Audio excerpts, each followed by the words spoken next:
Good morning. Welcome to on our class CGPS। बच्चों आज अपन देखेंगे चौथे भाग में यहाँ पर प्रमापों के प्रकार। तो इससे पहले मैंने आपको प्रमापों के बारे में आगे पढ़ाया था बच्चों, इसमें है ना। तो उसी का आज हम चौथे भाग में देखेंगे। आपका जो है व्यवसाय अध्ययन के अंतर्गत नियंत्रण में जो पार्ट था आपका 8वां पार्ट है ना बच्चों, उसी का आगे देखते हैं। पहला देखो प्रमापों के प्रकार, टाइप ऑफ स्टैंडर्ड। प्रमापों के प्रकार को विभिन्न विद्वानों ने अलग अलग बताया है। विद्यार्थियों की सुविधा के लिए प्रमापों को निम्न प्रकार से वर्गीकृत किया गया है। यहाँ पर पहला भौतिक प्रमाप मतलब फिजिकल स्टैंडर्ड जो है, इसके अंतर्गत जो है प्रति व्यक्ति, घंटा, प्रतिदिन, प्रति सप्ताह या इकाई कार्य करने का प्रमाप निर्धारित किया जाता है। जैसे एक श्रमिक एक दिन में कितने घंटे कार्य करेगा, वह कितनी उत्पादित करेगा, इसके बारे में भौतिक जानकारी होना आवश्यक है। अगला है दूसरा बच्चों मौद्रिक माप जो होता है मॉनेटरी स्टैंडर्ड। इसके अंतर्गत प्रति इकाई श्रम लागत जो है, प्रति घंटा या प्रति दिन श्रम लागत, प्रति इकाई सामग्री लागत, प्रति इकाई कारखाना लागत व प्रति इकाई जो है कार्यालय लागत का निर्धारण किया जाता है। दूसरा बच्चों यहाँ पर मूर्त प्रमाप जो होता है टेनिबिलियल जो है स्टैंडर्ड। इस प्रमाप के अंतर्गत प्रति वस्तु उत्पादन की कुल लागत, प्रतिदिन उत्पादन की मात्रा आदि का प्रमाप निर्धारण किया जाता है। इससे उत्पादन की निश्चित इकाइयों की का प्रमाप मापदंड निर्धारित किया जाता है।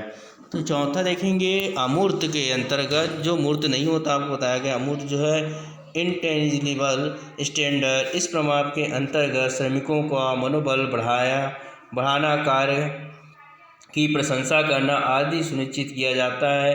अमूर्त प्रमाप को निश्चित इकाइयों में मापा नहीं जा सकता, इन्हें कई जो है केवल अनुभव द्वारा ही व्यक्त किया जा सकता है ना।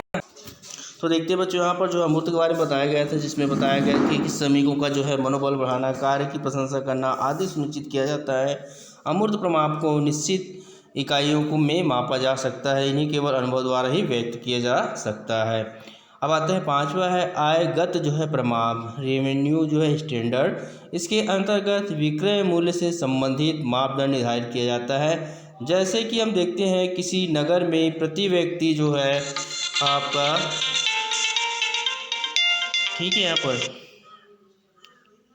प्रति व्यक्ति जो आय के अंतर्गत देखें किसी नगर में प्रति व्यक्ति विक्रय का प्रमाप, किसी है ना ट्रांसपोर्ट कंपनी की प्रति व्यक्ति आय, किसी संस्था की प्रति व्यक्ति आय आदि का हम ज्ञात करते हैं आयगत प्रमाप के अंतर्गत। अगला बस छठवां नंबर जो है पूंजीगत प्रमाप, जिसको बोलते हैं कैपिटल स्टैंडर्ड। इस प्रमाप के अंतर्गत पूंजीगत व्ययों का निर्धारण किया जाता है। इसमें जो है चल अनुपात, स्थायी संपत्तियों का स्थायी दायित्वों से अनुपात आदि का निर्धारण किया जाता है। तो इस प्रकार इसमें बताया गया। अगला देखेंगे बच्चों अपन जो है ना, जो है आपका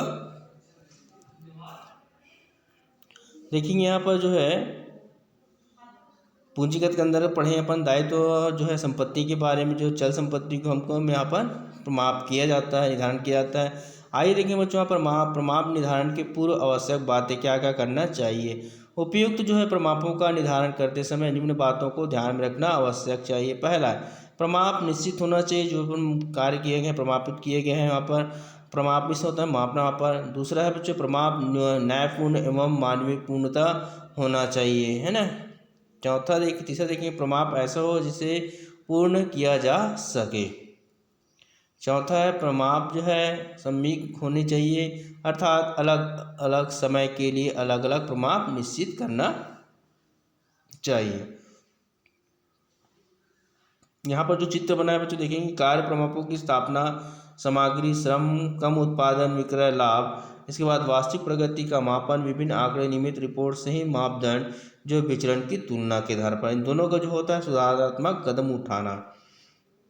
पांचवा देखेंगे बच्चों यहाँ पर प्रमाप संस्था की योजना व नीतियों के अनुकूल ही होना चाहिए, जो अपने नियम बनाए हैं उन्हीं के अनुकूल होना चाहिए। छठवा देखेंगे यहाँ पर प्रमाप ऐसा हो जिसे मापा जा सके, जिसे आसानी से अपन तुलना किया जा सके, है माप से यहाँ पर। दूसरा है वास्तविक प्रगति का मापन, मेजरमेंट ऑफ एक्चुअल परफॉर्मेंस।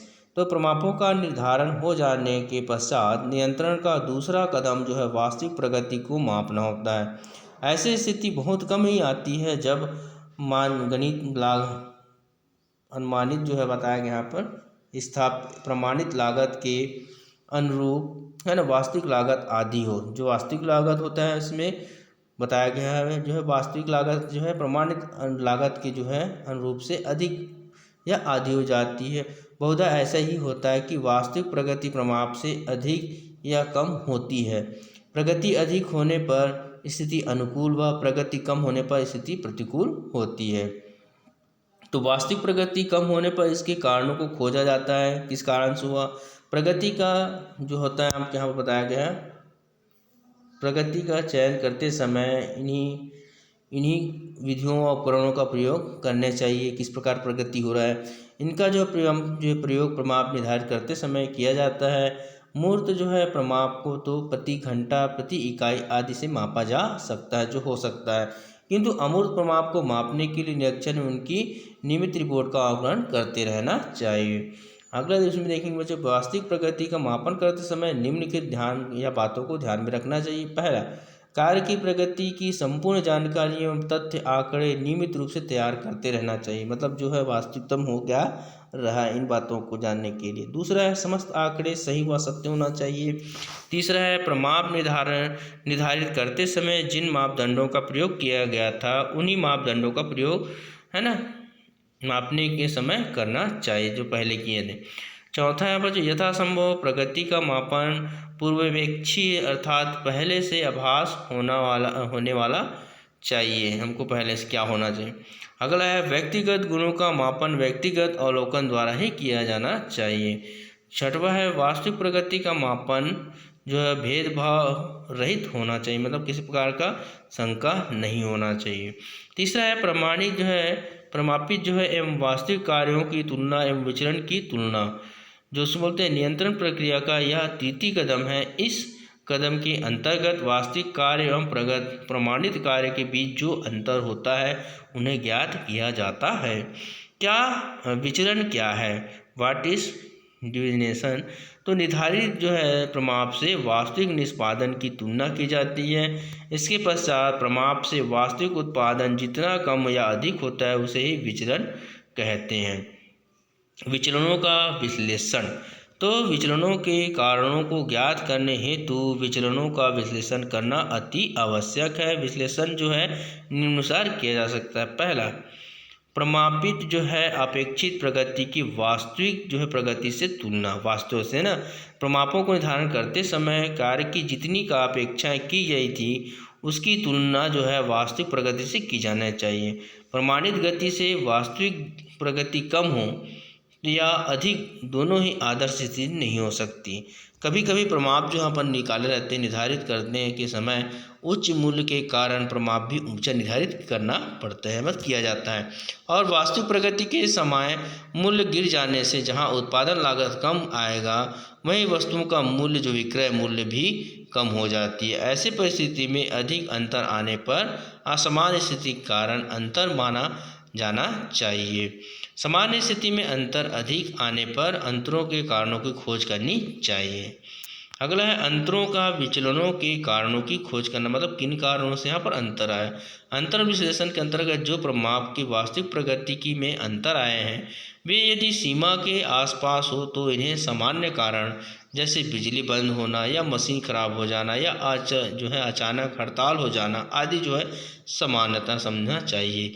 यदि अंतर सीमा से काफ़ी अधिक हो तो इन कारणों को ज्ञात करना आवश्यक एवं सुधारात्मक कार्रवाई करना चाहिए। इस प्रकार नियंत्रण प्रगति के तृतीय कदम के अंतर्गत सूक्ष्मता से अध्ययन किया जाता है। अगला देखेंगे सुधारात्मक कदम उठाना जो है नियंत्रण प्रक्रिया चतुर्थ व अंतिम कदम है। इस प्रक्रिया में त्रुटियों व कमियों की जांच कर उन्हें दूर करने हेतु तो आवश्यक कदम उठाया जाए।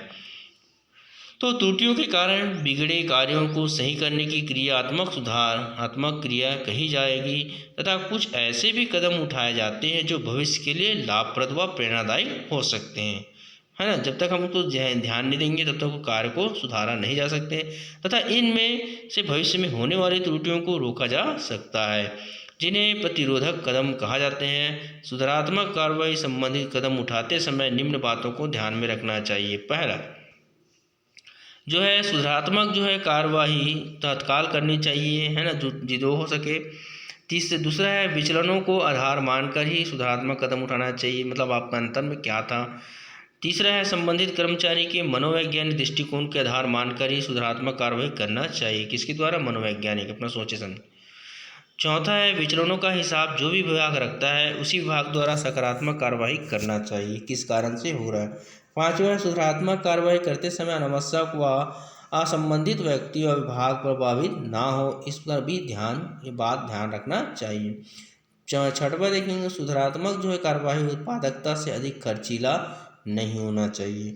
चौथा है अनुगमन, तो अनुगमन मतलब फॉलो हो जाता है। यहाँ पर सुधारात्मक कदम उठाने के साथ ही समय समय पर यह भी देखना आवश्यक है कि उठाए गए जो है सुधारात्मक कदम का क्या तथा कैसे प्रभाव हो रहा है तथा यह पर्याप्त है या कुछ अन्य सुधारात्मक उपाय की आवश्यकता होगी। तो बच्चों अपन नेक्स्ट टाइम देखेंगे जो है आपका चौथे भाग के बाद पांचवें भाग में प्रभावी नियंत्रण व्यवस्था के आवश्यक घटक। Good day, listening to watching.